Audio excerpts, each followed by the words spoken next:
کہتے ہیں ہرکل بادشاہ خاص مٹی سے بنی سراہی سے ٹھنڈا پانی لے کے پیا کرتا تھا، تو دنیا اس کی اس آسائش پہ حسد کیا کرتی تھی۔ تو اگر اسے آپ اپنے گھر کے فریج کا ٹھنڈا پانی پیش کریں تو وہ کیا سوچے گا؟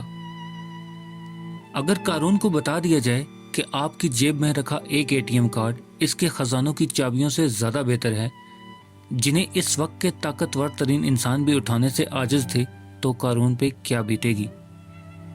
اگر کسریٰ کو بتا دیا جائے کہ آپ کی گھر کی بیٹھک میں رکھا ایک صوفہ اس کے تخت سے کہیں زیادہ آرام دہ ہے، تو اس کے دل پہ کیا گزرے گی؟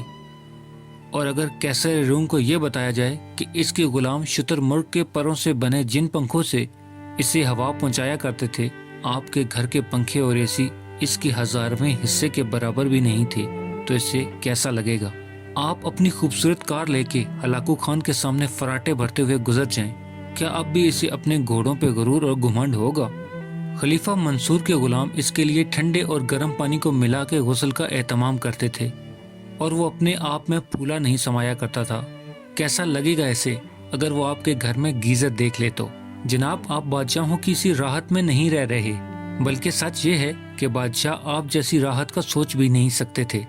مگر کیا کیجئے، آپ سے جب بھی ملیں آپ اپنے نصیب سے نالاں ہی نظر آتے ہیں۔ ایسا کیوں ہے کہ آپ کی جتنی راحتیں اور وسعتیں بڑھ رہی ہیں، آپ کا سینہ اتنا ہی تنگ ہو رہا ہے؟ الحمدللہ پڑھیے، اللہ کا شکر ادا کیجیے۔